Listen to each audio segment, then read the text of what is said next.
दोस्तों नमस्कार, मैं हूं शीतला तिवारी। आइए चलते हैं उत्तर प्रदेश के जौनपुर में। उत्तर प्रदेश के जौनपुर में आए दिन कोई न कोई आपराधिक खबरें जो है वह आपके सामने तैरती रहती हैं। एक फिर एक जो है क्राइम की खबर है, यानी अपराध की खबर है। इस खबर में जो है एक नायब तहसीलदार साहब, जो कि नायब तहसीलदार के किराकत तहसील के जो है वो नायब तहसीलदार हैं, उन्होंने जो है एक युवती के साथ दुष्कर्म किया और दुष्कर्म करने के बाद उसको मानसिक इतना प्रताड़ित किया कि वह युवती ने जो है आत्महत्या कर ली। यानी वह उसने जो है सुसाइड कर ली उस नायब तहसीलदार की क्रियाकलाप से। उसने उसको इतना टॉर्चर कर दिया कि वह जो है युवती यह समझ गई कि अब जो है जिंदगी बेकार है, अब जीना बेकार है। उसने जो है आत्महत्या कर ली, सुसाइड कर ली।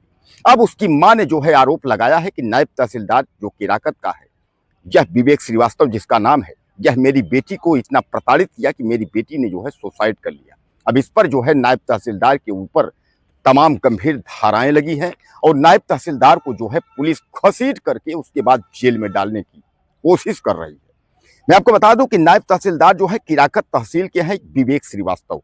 दरअसल विवेक श्रीवास्तव इसके पहले मैं आपको बता दूं कि राजस्व विभाग में वो कर्मचारी थे और जब राजस्व विभाग में कर्मचारी थे तो जो ये महिला है, यह महिला जो है सुल्तानपुर जिले के कोतवाली नगर निवासी यानी गोरा वारिस अहमद के निवासी विवेक श्रीवास्तव हैं।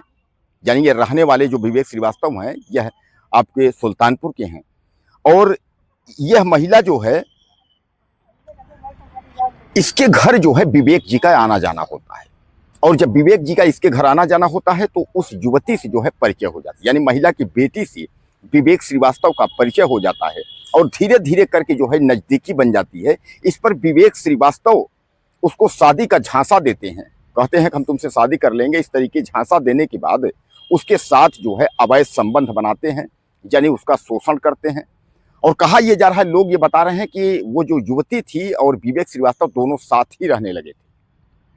भाई अब शादी का झांसा दिया है अगर किसी अधिकारी ने और किसी कर्मचारी ने, शासकीय कर्मचारी है और सरकारी नौकरी है, तो किसी युवती को, तो सामान्य बात है दोनों साथ रहते थे। लेकिन बाद में इस नायब तहसीलदार ने इतना उसको प्रताड़ित किया कि अंततः जो है उस युवती को सुसाइड कर लेना पड़ा और वह युवती अब इस दुनिया में नहीं है। लेकिन यह महिला जो है मीरगंज की रहने वाली, इस महिला ने आरोप लगाया है कि हमारे बेटी का जो हत्यारा है वह और कोई नहीं, विवेक श्रीवास्तव नायब तहसीलदार है। विवेक श्रीवास्तव उस टाइम जब राजस्व विभाग में थे तो वो मछली शहर में थे और मछली शहर से ही इन लोगों का संपर्क था, इन लोगों के घर जो है आना जाना था। लेकिन वर्तमान टाइम में जो है विवेक श्रीवास्तव वो किराकत तहसील के नायब तहसीलदार हैं। अब नायब तहसीलदार जब हैं तो उनके ऊपर जो है एक तरीके से गाज गिरी है। अब विवेक श्रीवास्तव जो है जेल के सलाखों में जल्द ही पहुंच जाएंगे। दोस्तों सबसे बड़ा सवाल ये है कि आखिर सामान्य तो चलिए ठीक है, लेकिन तहसीलदार पद, नायब तहसीलदार पद, एसडीएम पद, डीएम पद, कमिश्नर पद, ये सब पद जो है एक अहम है और यह ऐसे पद हैं जो कि दूसरों को न्याय देते हैं, लोगों को समझाते हैं कि गलत ना करें, यानी इनसे न्याय की उम्मीद रहती है। लेकिन जब ये बड़े अधिकारी और बड़े पदों वाले जब इस तरीके की घटनाओं को अंजाम देते हैं कि नौकरी का झांसा देकर के जो है किसी के साथ दुष्कर्म करना, शादी का झांसा देकर किसी के साथ दुष्कर्म करना, इस तरीके की जब यह लोग वारदात करते हैं तो एक बार सोचने पर जो है आदमी मजबूर हो जाता है कि आखिर जब इनकी ये कृत्य है तो आदमी कहाँ जाएगा।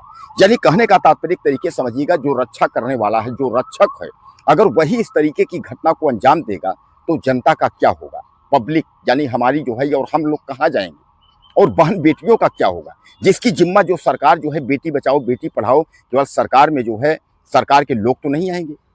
यही अधिकारी और कर्मचारी के भरोसे जो है सरकार का मुद्दा जो है बेटी बचाओ बेटी पढ़ाओ, नारी सशक्तिकरण, तमाम मुद्दा लेकर के सरकार आती है, तो सरकार तो इन्हीं के भरोसे रहती है।